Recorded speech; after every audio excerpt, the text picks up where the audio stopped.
मधुबालावरती चित्रित झालेलं हे गाणं ब्लॅक अँड व्हाईट मध्ये काय दिसलीये मधुबाला, क्या बात आहे. आणि तसं जर म्हटलं तर प्रत्येक प्रामाणिक पुरुष मान्य करेल की त्याच्या मनामध्ये एक मधुबाला दडलेली असते.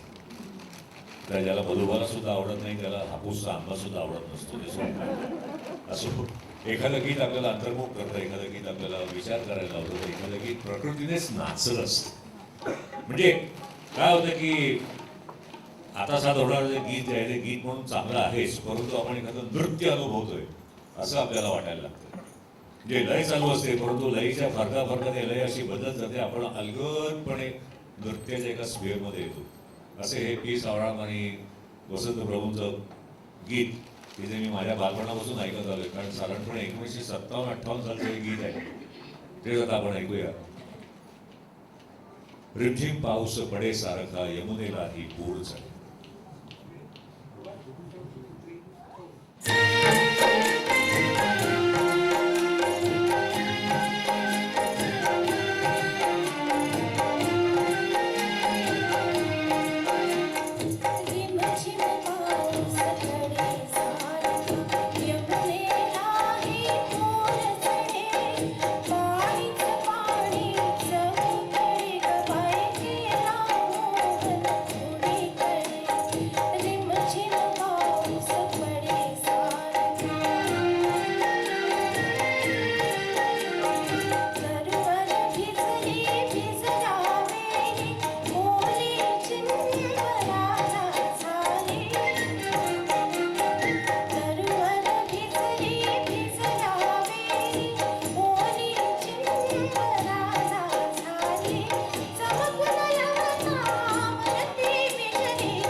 पावसातही येऊ न पडे याच्यामध्ये अनैसर्गिक काही वाटत नाही.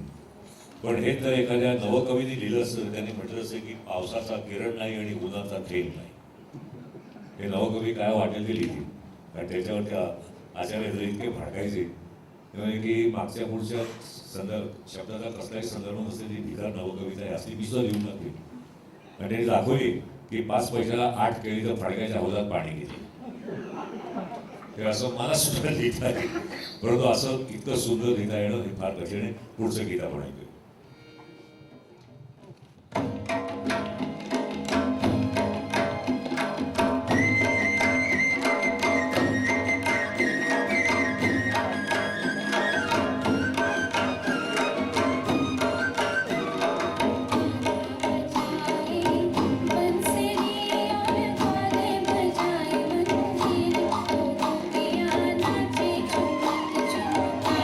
बजाए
आता अनघाने हे गीत फार सुंदर गायलं, याच्याबद्दल वादच नाही, परंतु साथ संगत काय असते त्या बाद आहे. सगळ्यांना या सगळ्या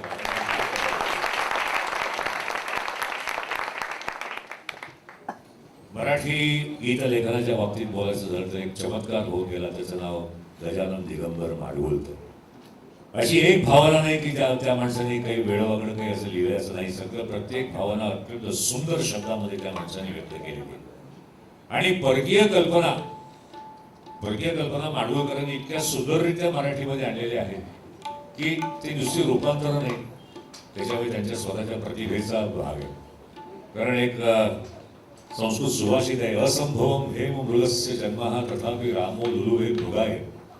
माडगुळकरांनी त्या सुभाषित मराठी गीत केलं की मृग सोन्याचा जगी असंभव तरीही तयाला भुलले राघव. किंवा एक नौटंकी पारंपरिक झुमका गिरा रे बरेली के बाजार में, त्या झुमक्याच्या ठिकाणी बोगडी टाकली आणि बरेलीच्या ठिकाणी सातारा टाकला, लावणीचा मोकळा तयार. बोगडी माझी सांडली जाता साताऱ्याला. किंवा एक हिंदी वचन आहे की खंडहर बता रहे है की इमारत बुलंद थी, त्याने मराठी करून टाकलं की बुलंद दिसते तुझी इमारत ठीक चिऱ्यावर चिरा. एक इंग्लिश कविता आहे नर्सेस सॉन्ग म्हणून, कम लिटिल चिल्ड्रन कम अवे होम, मराठी गाणं करून टाकलं, या चिमण्यांनो परत फिरारे घराकडे आपण. कुठून कुठून काय आणलं आपण. जगाच्या पाठ्यामध्ये एवढी गाणी ऐकतो, किती संत रचना आहेत हिंदीमधल्या त्या त्यांनी मराठीमध्ये आणल्या. एक तिचं आपल्या काय म्हणायचं तुळशीचं भजन आहे, अभय नाचो बहुत गोपाल, मराठी गाणं केलं, नाच नाचून अति मी दमले थकलेली नंद लागला. किंवा मीराबाईला अभंग आहे, माई महिने गोविंदली नो मोल, मराठी गाणं केलं, नाही खर्चली कवडी दमडी नाही वेचला दाम, बाई मी विकत घेतला श्याम. ऐकूया.